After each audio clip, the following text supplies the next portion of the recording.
Wa qala Allah Ta'ala ya ayyuhalladzina amanu taqullaha wa qulu qawlan sadida yuslih lakum a'malakum wa yaghfir lakum dzunubakum wa may yuti'illaha wa rasulahu faqad faza fawzan 'azima. Puji syukur kehadirat Allah, senantiasa mengucapkan alhamdulillahirabbil alamin. Berselawat kepada Nabi dengan mengucapkan Allahumma salli ala Muhammad wa ala ali Muhammad fil alamin innaka Hamidum Majid. Bapak Ibu sekalian yang berbahagia, mudah-mudahan Allah melimpahkan rahmat serta karunia-Nya kepada kita semua. Allah sehatkan, Allah kuatkan, Allah berkahi. Insya Allah kita semua husnul khatimah dan istiqamah dalam kebaikan dan ketaatan. Untuk orang tua kita yang telah mendahului kita, Allah tempatkan di tempat terbaik di sisinya. Allah terima amal ibadahnya. Kemudian Allah kumpulkan bersama orang yang saleh. Untuk orang tua kita yang masih hidup, Allah sehatkan, Allah kuatkan. Insya Allah Allah luaskan rezeki, husnul khatimah dan istiqamah. Amin ya rabbal alamin. Bapak Ibu sekalian yang berbahagia, bagaimana kabarnya semua? Sehat? Ibu-ibu sehat, ibu-ibu? Baik, bapak-bapak sehat ya bapak-bapak ya? Insya Allah. Jadi dalam hadis Nabi itu Bapak Ibu, sebelum Dajjal itu turun, sebelum Dajjal itu muncul, ini belum apa-apa dah Dajjal aja Ustaz ini. Maksudnya fitnahnya gitu kan.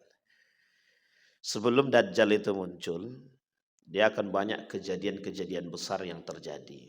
Ini kita kalau bicara hari kiamat, kita tidak bisa lepas daripada persoalan tanda.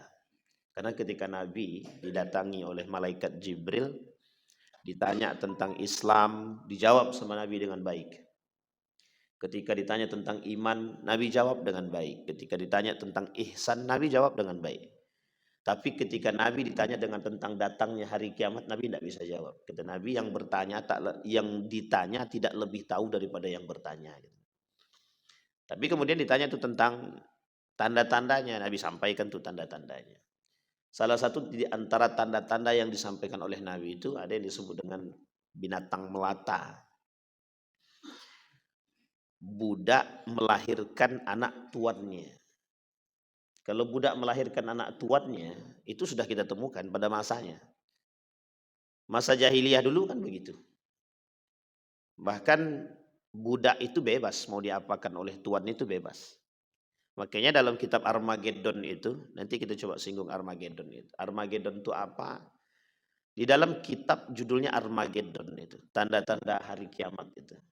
Itu yang pertama sekali, tanda-tanda atau tanda datangnya hari kiamat yang pertama itu lahirnya baginda Nabi Muhammad SAW.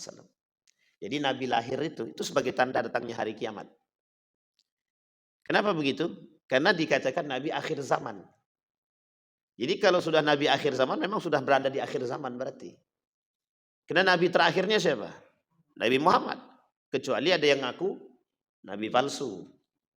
Bahkan Nabi palsu itu banyak yang ngaku ketika Nabi. Jadi ketika Nabi masih hidup itu ada 10 lebih yang ngaku jadi Nabi.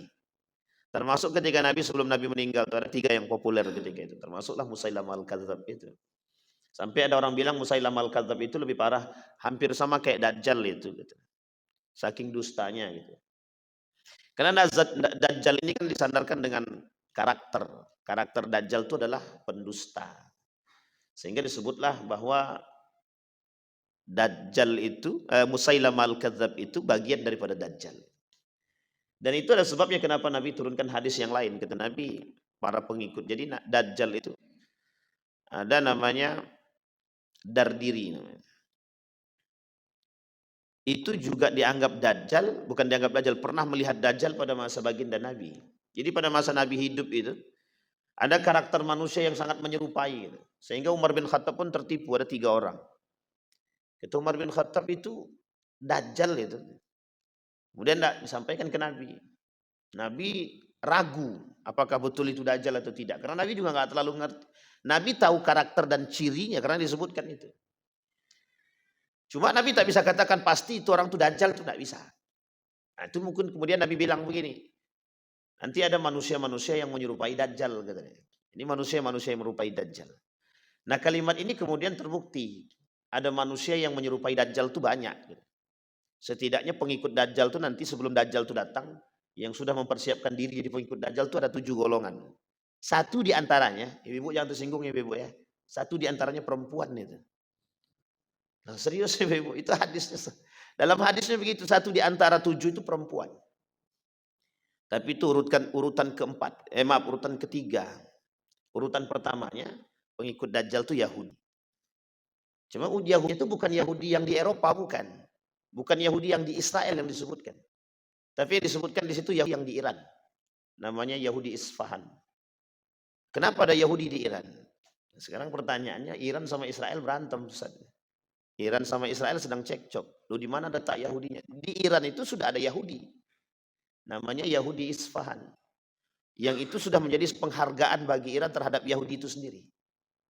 Maka para ulama kemudian berpikir dalam hadis itu, sebenarnya kami akan berperang dengan Yahudi yang mana?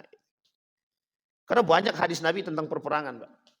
Jadi Bapak Ibu sekalian yang berbahagia, di subuh hari ini kita akan coba angkat itu sedikit gitu. Di mana letak keberpihakan muslimin, mukminin hari ini? Orang mukmin seperti kita ini keberpihakannya kemana? Ke Israel atau ke Iran enggak? Saya tanya Bapak Ibu. Bapak Ibu sekarang ini berpihaknya kemana? Iran atau Israel? Oh, cepat banget bilang Iran nih. Nanti kita lihat Bapak Ibu. Mana yang paling kuat di muka bumi ini dalam sejarah, Iran atau Israel? Iran atau Israel? Kita lihat nanti dalam sejarah. 1000 tahun yang lalu. Kalau kita rujuk 1000 tahun, berarti mendekat 1900, 800, 700. Itu kan kita lihat sejarah itu. Dalam sejarah itu terbukti. Saya tadi malam sampai jam 2. Saya coba korek-korek lagi dalam kitab, dalam bukunya Ustadz Fahmi Salim ini. Semua itu saya kembalikan gitu. Kita melihat sejarah. Dalam buku itu tertulis. Dan saya melihat, oh ini betul nih sedikit nih. Dalam pandangan itu. Para pengamat juga begitu. Para pengamat politik, saya lihat tadi malam itu. Para pengamat politik tentang kasus Iran dengan banyak yang bertanya sama pertanyaannya itu. Kemana keberpihakan orang beriman hari ini? Iran kah atau Israel kah? Israel jelas yang menindas Gaza. Tapi Iran itu yang punya peran dalam 2 hal hari ini. Geopolitik sama proxy war kata dia. Apa itu Ustaz? Nanti kita tengoklah apa bahasa itu. Sehingga ada satu buku, judul bukunya itu sebenarnya bukunya sederhana itu. Judul bukunya Connectivity Wars, perang yang tak berkesudahan. Judulnya begitu, perang yang tidak berkesudahan. Ternyata dalam Islam perang yang tidak berkesudahan itu ada. Nanti diakhiri disebut dengan perang Malhamatul Kubra. Al-Malhamatul Kubra. Perang yang tidak berkesudahan nanti yang diakhiri dengan perang besar. Hari ini itu kita lihat tuh isinya perang aja isinya tuh. Bukan perang Indonesia ya. Tapi perang yang lain. Amerika, Iran, Uni Soviet, Inggris, Prancis, Jerman, semua tuh perang tuh. Suriah. Di mana posisi Islam di situ? Nah, nanti kita lihat sembari kita melihat hadis-hadis baginda Nabi Muhammad SAW. Di hadis yang pertama pagi ini yang kita bacakan tentang perpecahan di tubuh umat. Di dalam tubuh umat ini akan terjadi perpecahan kata Nabi. Anna Rasulullah sallallahu alaihi wasallam aqbala dzata yaumin minal 'aliyati hatta idza marra bi masjidi Bani Muawiyah dakhala faraka'a fihi rak'atain wa sallaina ma'ahu wa da'a rabbahu tawilan thumma insarafa ilaina faqala ya Rasulullah sallallahu alaihi wasallam sa'altu rabbi thalathan fa'atani sintain wa mana'ani wahidatan sa'altu rabbi an la yuhlika ummati bis sunnati fa'ataniha wa sa'altuhu an la yuhlika ummati bil gharaq fa'ataniha fasa'altuhu an la yaj'al ba'sahum bainahum famana'ani. Kata Nabi berdoa kepada Allah 3 doa. Dalam 3 doa itu semua dikabulkan semua dikabulkan Allah kecuali satu. Kata Nabi dalam doa yang terakhir itu, jangan engkau jadikan umatku berpecah belah. Kata Allah tak bisa jawab. Maksud bukan Allah tidak bisa jawab, Allah tidak kasih, tidak kabulkan itu. Tapi selain daripada itu Allah kabulkan permintaan Nabi tentang bagaimana semoga umat ini nanti selalu mendapatkan rezeki melimpah, selalu terjadi. Sekarang bahkan Arab itu, Mekah itu yang dulunya sekali setahun, Saudi itu kadang sekali setahun cuman hujannya. Sekarang bisa setahun itu bisa berkali-kali. Apakah itu tanda kiamat? Bisa jadi bagian daripada tanda kiamat. Bisa jadi bagian daripada tanda kiamat.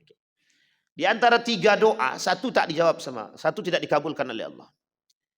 Umat ini akan terpecah. Ya Allah, jangan jadikan umatku terpecah belah di antara mereka. Kata Allah. Allah tak jawab. Allah tak kabulkan doa tersebut. Kenapa begitu? Karena memang kelak umat manusia itu akan terpecah. Karena karakternya dari dahulu begitu. Ketika malaikat berkata kepada Allah, engkau akan menciptakan makhluk yang akan melakukan pertumpahan darah di bumi ini, kata malaikat. Kata Allah, aku lebih tahu daripada dirimu. Itu sifat hak prerogatif Tuhan yang tidak bisa diganggu gugat oleh siapapun. Kata Allah kepada malaikat, engkau tidak tahu apa, aku lebih tahu daripada engkau, kata Allah. Tapi malaikat ini mengingat kejadian makhluk yang diciptakan sebelumnya, kan kelakuannya begitu. Sehingga oleh ulama Al-Quran terhadap kalimat ini, itu kemudian para ulama al-mufassirun al-Quran, di ayat Al-Quran itu, para ahli tafsir itu berpikir siapa makhluk sebelum itu. Adam kan tidak, Adam ini manusia. Tapi ada makhluk yang sebelum itu kemudian muncul persepsi di kalangan para ulama itu adalah makhluk yang menyerupai manusia tapi tak manusia. Dan tidak diberikan kelebihan akal. Sehingga terjadi pertumpahan darah. Makanya kemuliaan kita nih, manusia ini, di antara makhluk sebelumnya, di antara makhluk yang sebelumnya dan makhluk yang lain. Satu saja kelebihan kita, akal. Cuman itu doang kelebihannya. Sehingga akal yang diberikan hari ini itu pembeda antara kita dengan makhluk yang lain. Makanya kenapa kalimatnya dalam Al-Quran itu, kalau ada manusia yang tidak memanfaatkan akal dia dan iman dia, itu jauh lebih berbahaya daripada binatang. Orang yang kemudian mempertuhankan hawa nafsu, itu di karakter yang disebutkan itu karakter binatang itu. Ada 7 tanda karakter binatang yang diserupakan kepada manusia. Muthila linnas. Kata para ulama, dipermisalkan bagi manusia. Satu di antara karakter yang dipermisalkan itu adalah qiradatan khasiin. Qiradatan khasiin. Kera. Coba Bapak Ibu lihat apa makna daripada karakter kera itu. Rakus. Kera itu rakus.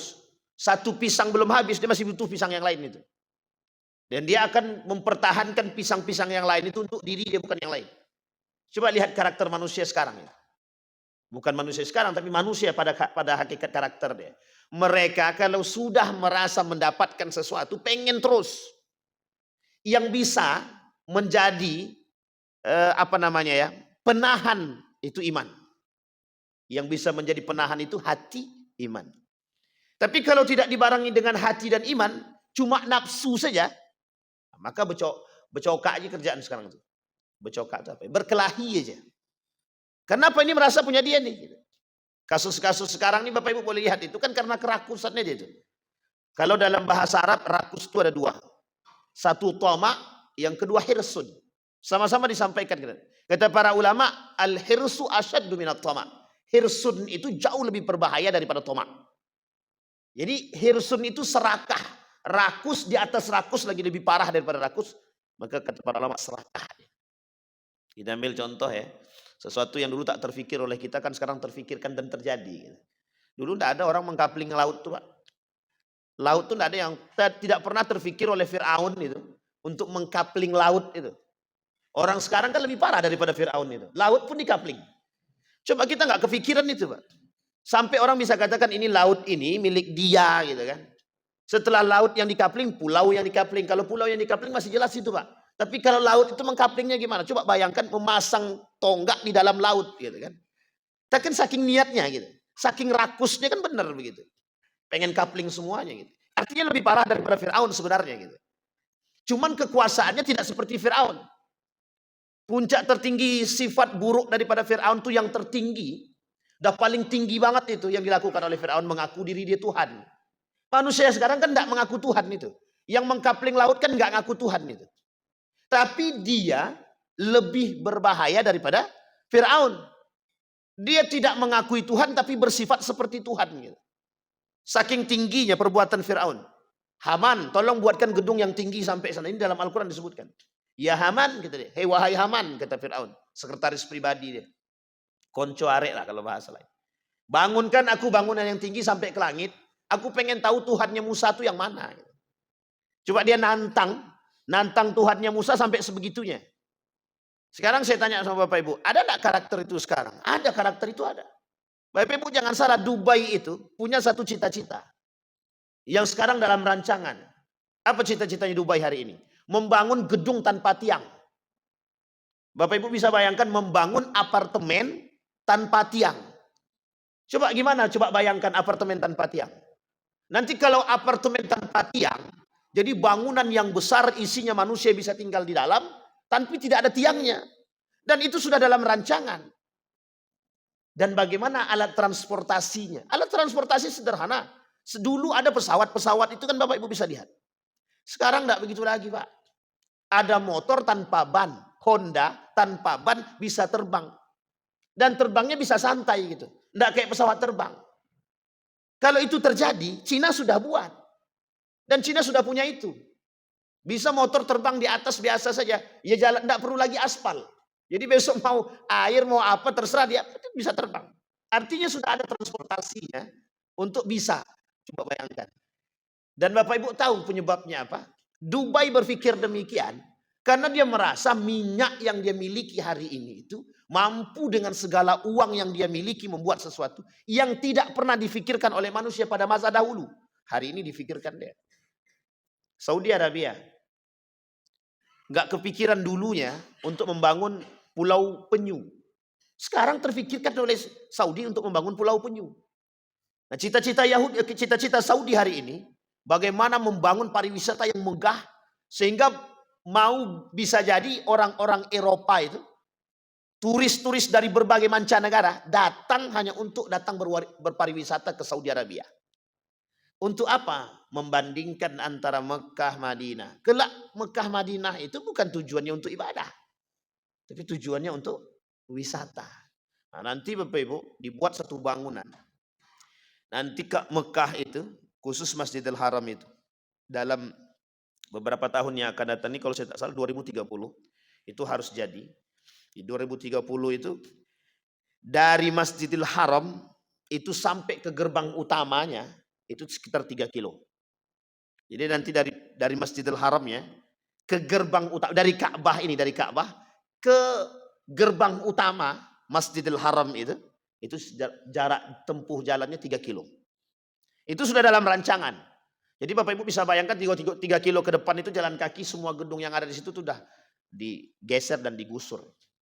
Nah, coba bayangkan tuh. Apa yang tak terfikirkan pada masa dahulu? Semua terfikirkan hari ini.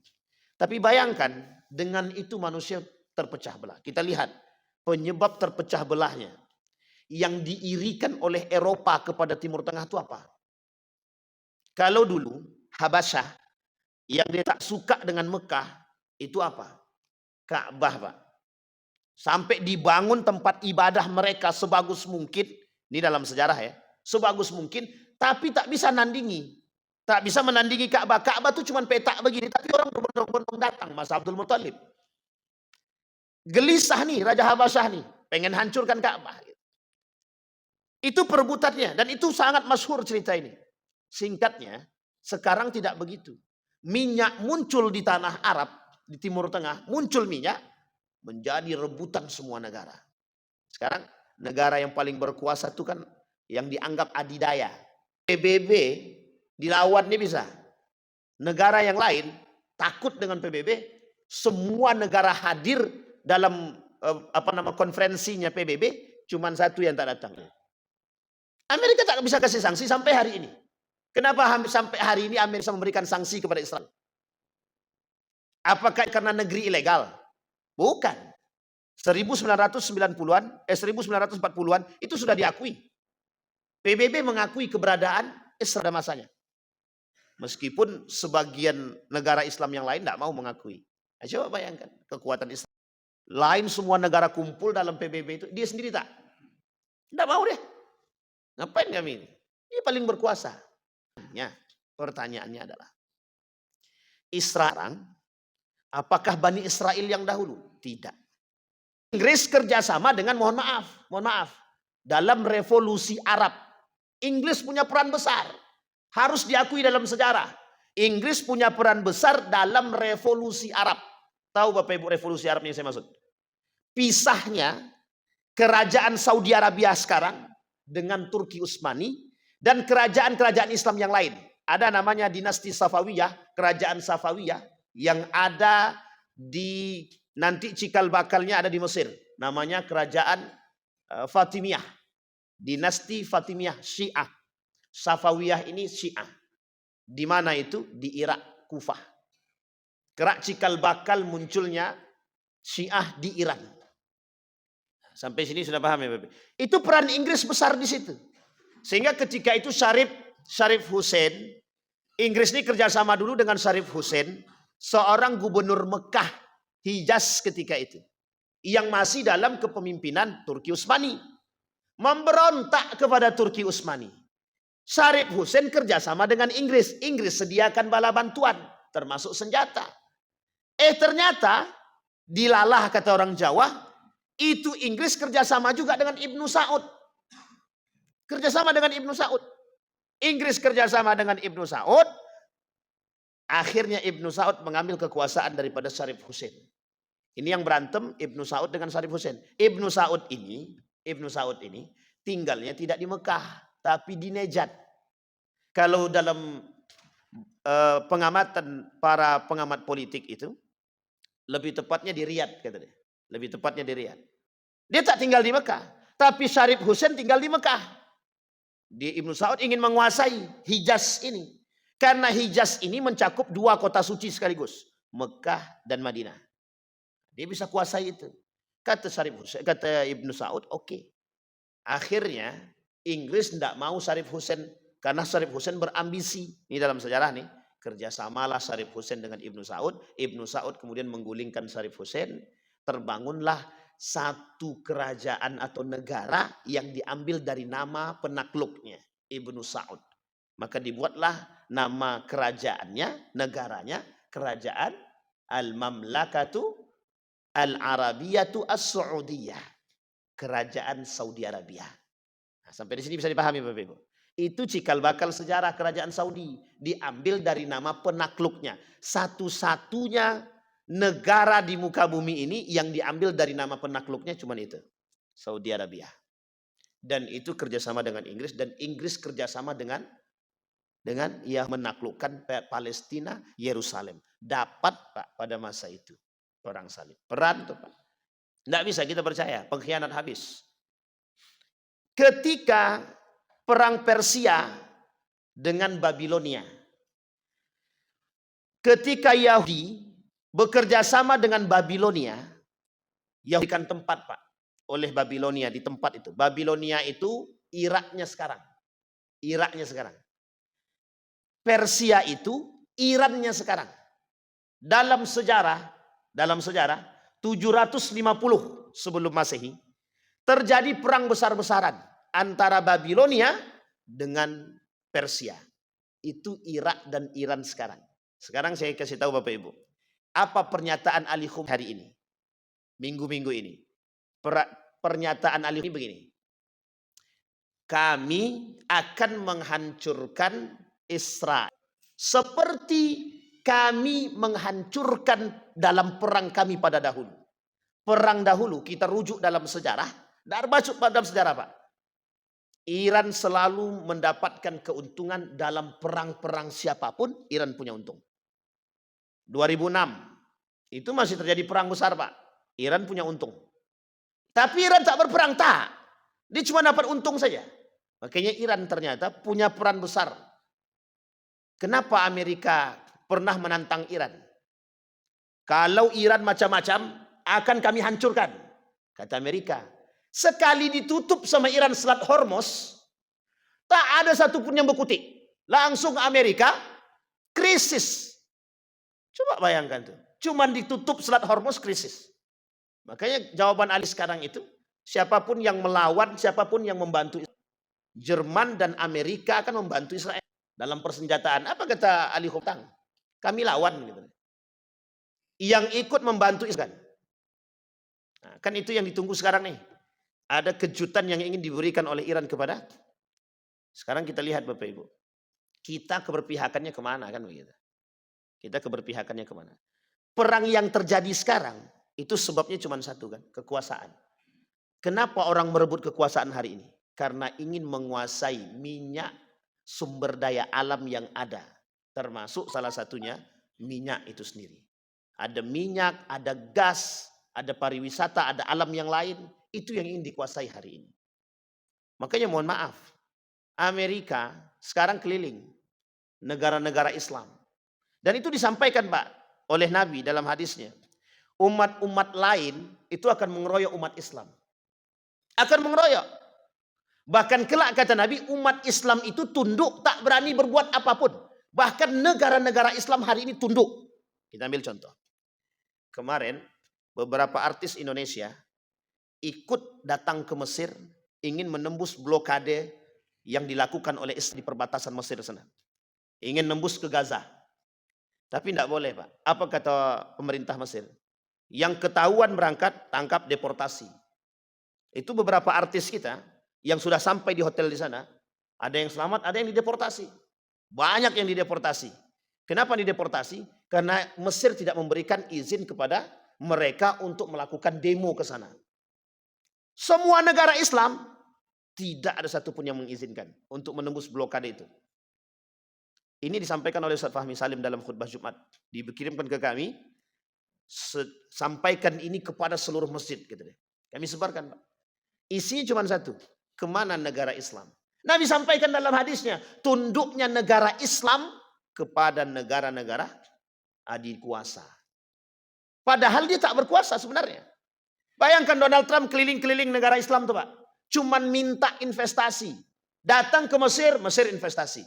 Datang ke Dubai, ke Kuwait, ke mana lagi itu? Bahrain, ke Kuwait. Kuwait itu negara terkaya sekarang. Satu dinarnya Kuwait itu, satu rial Kuwait, kalau saya rial itu, satu rialnya Kuwait itu 50.000 duit kita. Itu udah paling tinggi di muka bumi ini.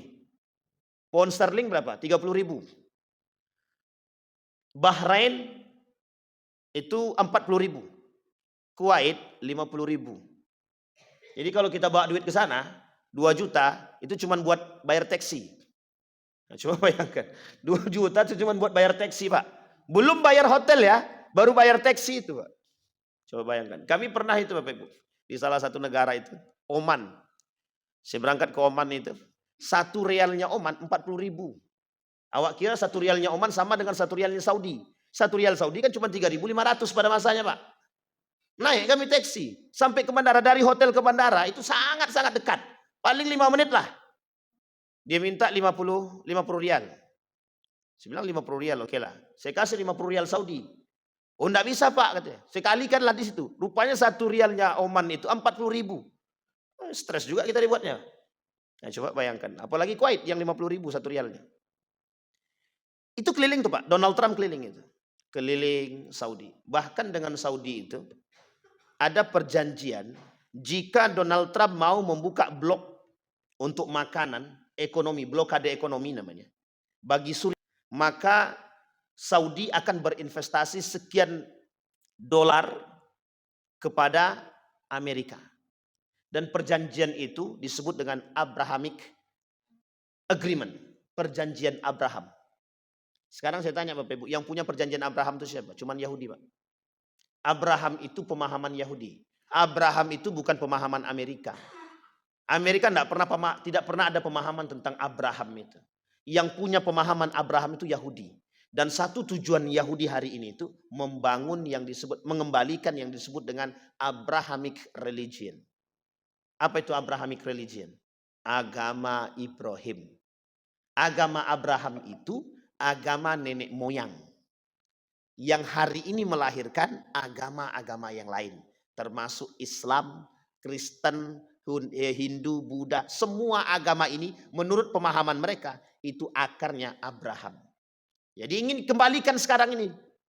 Nah, makanya ingin dibangun namanya Yahudi State. Negara Yahudi. Nanti negara Yahudi dibangun agamanya namanya Abrahamic religion. Agama Abraham. Ini dalam sejarah. Sekarang kita rujuk lagi. Kita lihat lagi. Tapi kan Ustaz sekarang yang berperang Iran dengan Israel. Kami senang sekali Ustaz. Dilema kita. Kita senang Iran menghancurkan Israel. Sampai semua orang kalau ditanya bela siapa, mesti bela Iran. Bahkan Turki dengan Yaman ikut membela, menghancurkan Iran. Sekarang kita lihat sejarah. Apa motif Iran menghancurkan Israel? Sekarang saya tanya Bapak Ibu, motifnya agama atau bukan? Agama atau bukan motifnya? Bukan. Motif Iran ini satu, Pak. Iran itu punya pemahaman Imam Mahdi yang akan turun dari golongan mereka karena Imam Mahdi dari Ahlul Bait. Syiah punya pemahaman Ahlul Bait itu berbeda dengan pemahaman kita. Nabi kata dalam hadis dia, Imam Mahdi akan turun dan salah satu karakter dan ciri Imam Mahdi itu adalah dari cucu, dari generasiku, kata Nabi. Dari generasi. Dalam hadis, dalam riwayat para ulama itu, dari jalurnya Al-Hasan. Dari jalurnya Al-Hasan. Itu akan lahir namanya Imam Mahdi. Imam Mahdi ini namanya sama dengan Nabi Muhammad. Masih dari bagi itu. Oleh Iran, karena mereka penganut Ahlul Bait. Syiah. Syiah itu pengikut Ali. Ali ini yang punya anak Al-Hasan wal Husain. Sehingga pemahaman mereka itu jalur kami, bukan jalurnya Sunni. Bukan jalur Sunni. Nanti kita lihat perang Sunni Syiah. Itu bukan jalur Sunni. Tapi jalur Syiah. Kami. Syiah baru muncul pada masa Ali bin Abi Thalib. Dalam perangnya Muawiyah dengan Ali dengan Muawiyah. Yang terpecah dua kelompok sekaligus. Khawarij kemudian muncul Syiah. Deklarasi Syiah itu pada masa Daulah Abbasiyah. Secara zahir bahwa mereka pengikut Ali. Itu pada masa Daulah Abbasiyah. Dan di mana tempatnya? Kufah. Kufah itu dulunya Babilonia. Iraknya sekarang. Lah kok bisa Ustaz? Ada lagi yang disebut dengan Iran. Nanti kita lihat. Persia itu kapan masuknya? Berkuasanya Iran itu kapan? Dulu Iran pernah berkuasa menaklukkan Babilonia. Disebutkan pada tahun 1900-an, 1900-an, Persia pernah menaklukkan Irak. Kufah. Jadi ada perang antara Kufah dengan Persia. Dimenangkan oleh Persia. Ini cikal bakal Iran kemudian. Cikal bakalnya Iran kemudian. Iran itu paling berkuasa. Sama-sama Syiah. Sama-sama Syiah, Pak. Iran punya satu kekuatan yang tidak dimiliki oleh negara manapun. Apa itu kekuatannya? Mereka punya mental menang dari masanya. Pada masa dahulu Persia pernah menaklukkan Babilonia yang begitu besar. Sehingga Yahudi itu dalam kongkongan mereka. Pada masa perperangan Persia dengan Babilonia, pada masa perperangan itu, Yahudi itu diajak kerjasama oleh Persia untuk menghancurkan Babilonia. Singkat cerita, Persia menang, Yahudi diberikan dua. Satu dikembalikan kepada Yerusalem, tempat tinggal mereka sekarang. Yang kedua, sebagian di antara Yahudi tadi dibawa oleh Persia untuk tinggal di tempat mereka. Dan mengabdi ke situ. Inilah cikal bakal yang disebut dengan Yahudi Isfahan. Nah, nanti Bapak Ibu kalau lihat di beberapa cari aja di YouTube atau di Google Yahudi Isfahan. Itu sudah dari dulu, Pak. Mereka berjumlah 1.500. Jadi jumlahnya sekitar 1.500. 15.000. Uniknya kata Nabi di akhir zaman nanti pengikut Dajjal itu kata Nabi yatba'u ma'ahu sab'una alfan minal Yahud Isfahan, kata Nabi. Pengikut Dajjal itu dari Yahudi Isfahan jumlahnya 70.000. Kalau sekarang mereka 15.000, berarti butuh berapa lagi? Butuh berapa lagi mencapai 70.000? Berapa? 55.000 lagi.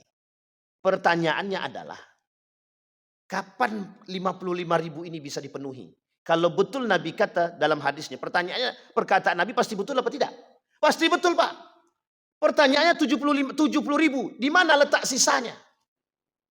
Ketika Iran mampu menaklukkan Israel dan Yahudi yang lain itu akan takut terhadap Iran dan mereka akan berbondong untuk sebagian pindah ke Iran, masuk ke Iran dan ditinggalkan di Isfahan. Satu, pemahaman yang kedua akan muncul Yahudi Isfahan sebagai pengikut Dajjal. Nanti Yahudi yang lain juga akan mengikuti Yahudi Isfahan ini sebagai pengikut Dajjal. Dari negara manapun. Di bawah ke komando Yahudi Isfahan. Dan itu di Khurasan. Khurasan itu di Iran. Kota ketiga terbesar di Iran hari ini itu Isfahan. Setelah Mashhad dan Teheran. Kota metropolitan di Iran nomor 2 setelah Teheran. Jadi Bapak Ibu kalau ke sana mau lihat apapun ada metropolitan. Jadi Yahudinya di sana banyak.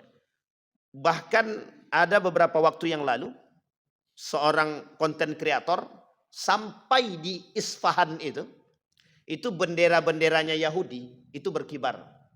Di Isfahan itu benderanya Yahudi berkibar. Bayangkan itu bendera-benderanya berkibar, di beberapa masjid ada tulisan atau gambar bendera Yahudi.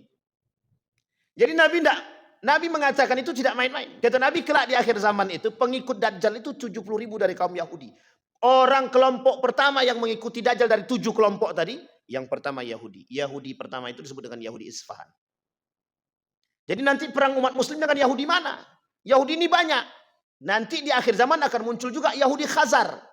Bisa jadi Yahudi Khazar ini juga akan mengikuti Yahudi Isfahan untuk memerangi umat Islam. Bayangkan Pak, kita dikeroyok. Sekarang Amerika mengeroyok kita, umat muslim. Sekarang uniknya di tubuh umat muslim itu sendiri, kita sedang dikeroyok. Oleh siapa? Umat muslim itu sendiri. Dengan berbagai macam polemik politik yang dimasukkan ke dalam agama. Jadi agama sebagai tersandra sekarang. Agama tersandra dengan kepentingan politik.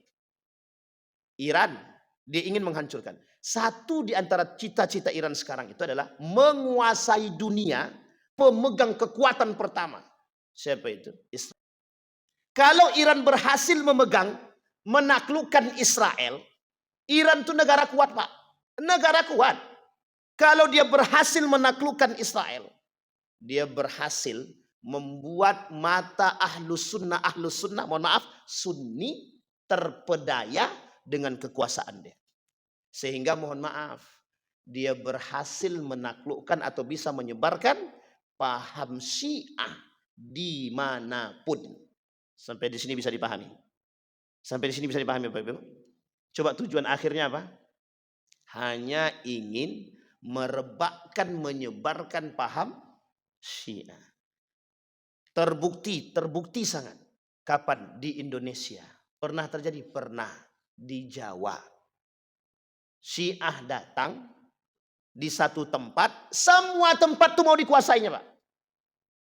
Dia cuma pendatang, tapi mau menghabisi orang-orang yang di tempat itu. Kalau memang Iran itu tujuannya adalah membantu orang Gaza, rakyat Palestina, ketika bombardir terjadi sebelumnya kemana? Enggak Pak, Iran itu tujuannya bukan itu, kekuasaan. Maka mohon maaf jangan tertipu kita hari ini Pak. Jangan sampai tertipu. Kenapa jangan sampai tertipu? Iran dengan Israel sekarang sedang berantem habis-habisan. Di samping itu 140 tak lebih dari 3 kali 24 jam sebelum ini. 144 jiwa sudah melayang dari rakyat Gaza. Coba bayangkan. Sudah melayang. Dijanjikan diberikan makanan. Dijanjikan. Dibuka blok Pak. Datang bantuan makanan. Sampai merayap sekalipun mereka. Demi sesuap nasi. Roti gandum. Pertanyaannya. Iran punya andil di situ. Iran bukan itu tujuannya. Iran cuma pemain di belakang layar yang selama ini. Jangan salah. Beliau tuliskan dalam buku ini. Karakter Iran itu. Beliau sampaikan. Iran itu punya geopolitik yang sangat-sangat kuat. Dia bermain bukan dengan tangan dia, tapi gunakan tangan yang lain untuk menghancurkan yang lain. Dan itu peran Iran. Apa kata Ali? Ini bahasa penipu, bahasa tipu daya. Apakah sudah tidak saatnya kita ini berkelahi antara Sunni dan Syiah? Sekarang kita bersatu. Itu kalau kita sempat bersatu, pasti kita tertipu. Dan ini pernah dituliskan oleh, mohon maaf, kalau saya tak salah, pernah dituliskan oleh Profesor Dr. Quraish Shihab. Mungkinkah Sunni dan Syiah bersatu? Itu sudah pernah dituliskan oleh ulama Syiah. Termasuk Haidar Bagir. Salah seorang dosen di universitas ternama di Indonesia, di Yogyakarta itu. Haidar Bagir. Ketika Sunni dan Syiah bersatu. Sekarang Ali ingin mengajak kita bersatu. Pertanyaannya, kalau kita bersatu, apa yang akan terjadi? Kita bisa menaklukkan Israel. Ketika Israel sudah ditaklukkan, siapa yang pemegang kendali? Sunni kah, Syiah kah? Kita rujuk. Yang menghancurkan Irak siapa? Iran. Dalam sejarah Irak dengan Libanon, Irak dengan Yordan, yang menghancurkannya siapa? Yang melululantakkannya siapa? Iran. Iran, Pak. Yang melululantakkan Irak dengan Yordania itu Iran. Di tempat yang tidak jauh berbeda dari tempat mereka. Jadi jangan salah dengan Iran itu, Pak. Kita lihat, betul nggak perkataan itu? Mana dia? Saya tadi malam sudah saya baca nih, Pak. Salut betul kita dengan Iran itu. Apa kata dia? Distorsi Syiah di balik kebijakan persatuan. Apa kata dia? Mungkinkah Sunni dan Syiah bersatu? Bahkan Syiah itu dianggap mazhab. Sejak kapan Syiah dianggap mazhab? Tidak pernah, Pak. Bagi mereka Syiah, bahkan uniknya Syiah itu pernah mengaku, kami tidak Islam tapi kami Syiah. Itu sudah berbahaya betul atau bukan? Sesat apa tidak? Kalau dia sudah tak mengaku Islam, berarti kafir, Pak. Kalau dia sudah tak mengaku Islam, kafir. Dia ada Syiah yang kafir, ada Syiah. Pertanyaannya sekarang, Syiah ini orang kafir kah atau orang lain kah? Kita rujuk kepada Al-Quran. Di dalam Al-Quran ada dua ayat. Ada dua kelompok. Yang dua kelompok ini diulang dalam berbagai macam ayat. Satu, Al-Kuffar, Yahudi dan Nasrani. Sekarang pertanyaannya, Yahudi siapa? Kita sudah tahu, Pak.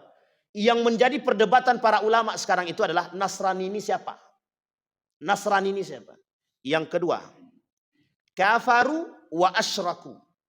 Orang Yahudi dengan orang musyrik. Orang Yahudi ini siapa? Jelas. Sekarang pertanyaannya, orang musyrik itu siapa? Siapa orang musyrik itu? Syiah musyrik atau kafir dia? Syiah ini musyrik atau kafir, Pak? Bingung Bapak Ibu semua bilang. Syiah ini musyrik atau kafir? Musyrik. Makanya ada seorang mengatakan bahwa India itu yang tidak masuk Islam, orang India yang tidak masuk Islam, itu bukan Nasara, tapi musyrik. Musyrik ini bisa dia orang beragama Islam, bisa juga tidak beragama Islam. Bahkan kita nih yang tak percaya dengan Allah bisa dikategorikan musyrik.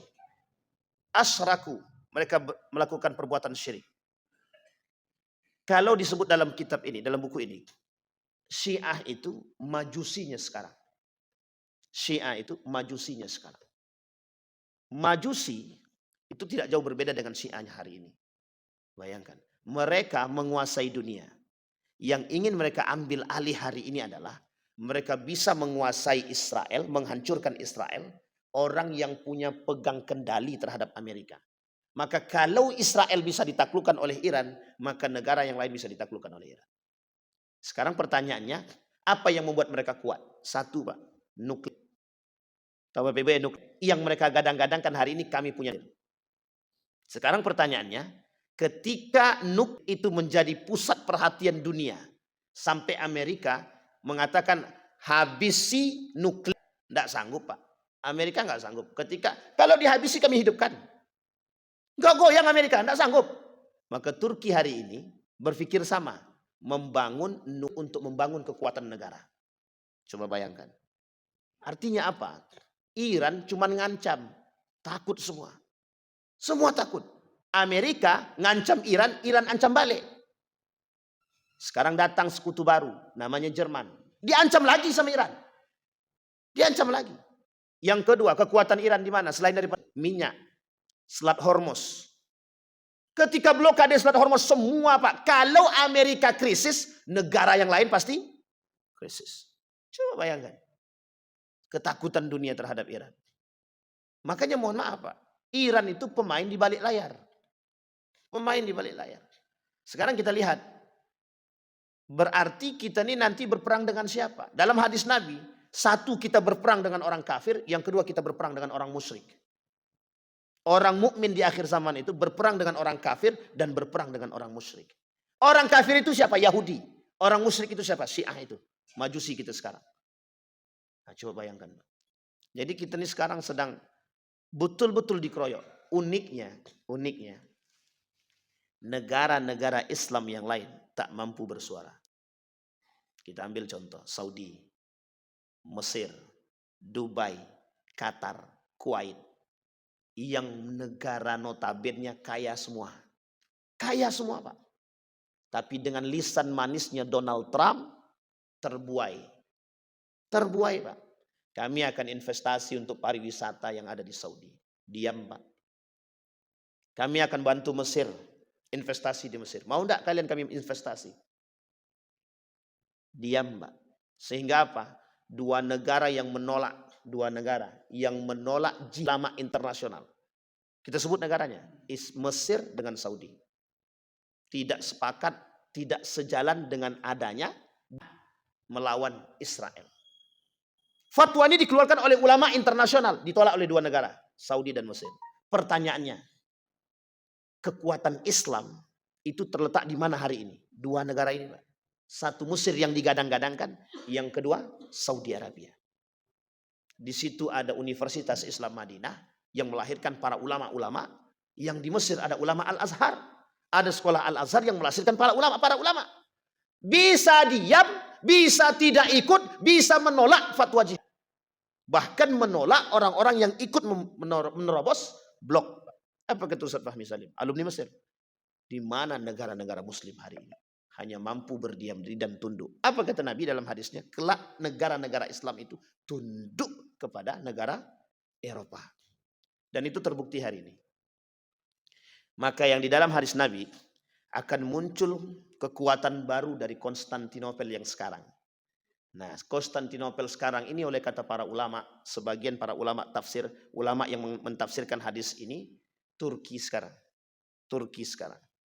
Cuman ada dua negara Islam yang dianggap hari ini mampu bertahan, yang hari ini mampu mengimbangi dan ikut membela, betul-betul murni membela Palestina itu. Dua, Turki, satu lagi Yaman dan Turki. Dan dua kota ini itu dianggap untuk kebangkitan Islam kembali dalam gerakan perperangan dan jihad, baik perang ekonomi maupun perang senjata. Yaman sudah dari sononya, Pak, negara yang didoakan penuh keberkahan. Turki tempat asalnya, Pak, di mana oleh kelompok Syiah, mohon maaf ya, kelompok Syiah, Turki ini termasuk negara yang paling tidak disukai. Kenapa demikian? Karena pada masa itu Sunni di Turki ini, Ahlus Sunnah, Turki penganut Ahlus Sunnah yang menolak besar-besaran tentang pemahaman Syiah. Salahuddin Al-Ayyubi dalam masanya penaklukan Konstantinopel oleh orang-orang Syiah itu justru dibuat panggilan yang sangat tidak baik, tidak layak. Umar bin Khattab, penakluk Yerusalem pertama setelah baginda Nabi Muhammad SAW, juga dianggap sebagai perusak. Apa kata Syiah? Perusak kami pertama adalah Umar bin Khattab. Itu mereka bilang Khattab. Itu ejekan, Pak. Hinaan kepada Umar. Yang kedua Ayub. Ditulis dalam buku ini bagaimana model kalimat penghinaan itu. Mereka tidak suka. Mereka tidak suka terhadap Umar bin Khattab dan tidak suka terhadap Aisyah. Dan tak suka kepada, sampai dia bilang Aisyah itu pelacur. Coba bayangkan. Oleh kelompok Syiah, Aisyah itu dibilang pelacur. Itu Syiah tidak bisa dipercaya, Pak. Syiah itu pengkhianat. Syiah itu punya misi yang kita tidak bisa. Maka keberpihakan kita kemana? Syiah kah atau Iran kah? Iran kah atau Israel kah? Sekarang saya sampaikan, Pak, sikap kita umat mukmin. Kita hari ini sikap kita tetap apa itu? Kita tetap berpihak kepada Gaza dan Palestina. Persoalan Iran mau bisa membumi hanguskan Israel, kelak kita tetap akan berperang dengan mereka, Pak. Kita berperang dengan Yahudi, kita juga akan berperang dengan Syiah. Itu pasti, Pak. Karena itu dalam sejarah begitu. Iran bekerja sama dengan Irak, akhirnya Irak tumbang. Iran bekerja sama dengan Yordania, Yordania dihabisi. Semua Iran bekerja sama dengan Suriah. Suriah itu Syiah. Bahkan kata Bashar Assad, ini mohon maaf ya, kata Bashar Assad itu, panglima-panglima perang ini, militer-militer mereka, tidak wajib sholat. Coba. Bayangkan itu Syiah itu. Jadi jangan salah, Pak. Syiah ini ideologi iya, perang kekuasaan iya, perang militer iya, perang semuanya iya. Dan mereka negara kecil yang ingin menguasai dunia dengan kekuatan mereka. Kenapa? Karena secara sejarah Iran belum pernah tidak menguntungkan, selalu untung. Dan mereka bukan pemain utama, selalu pemain ketiga. Kapan itu? Setelah semuanya luluh lantak, dia yang kemudian punya untung yang paling besar. Itulah Iran. Maka jangan salah, dalam perurusan ini Iran punya metode perang yang disebut dengan proxy war. Apa itu proxy war? Perang menggunakan tangan orang lain, bukan dengan tangan dia. Tapi yang berkuasa siapa? Dia. Yang menang siapa? Dia. Yang punya siapa? Dia.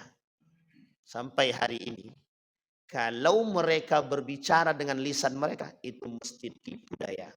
Kenapa kita katakan tipu daya? Tidak pernah Iran tidak melakukan tipu daya. Karena satu daripada karakter terbesarnya Iran adalah taqiyah. Apa taqiyah itu? Selalu bersembunyi di balik, selalu menyembunyikan kesalahan di balik kebenaran. Lisan dia seolah berkata apa, perbuatan dia lain. Dia berbuat sesuatu, dia akan mengklarifikasi itu dengan maksud adalah untuk mendapatkan perhatian. Jadi jangan salah Bapak Ibu. Kita harus berada pada posisi mana sikap kita.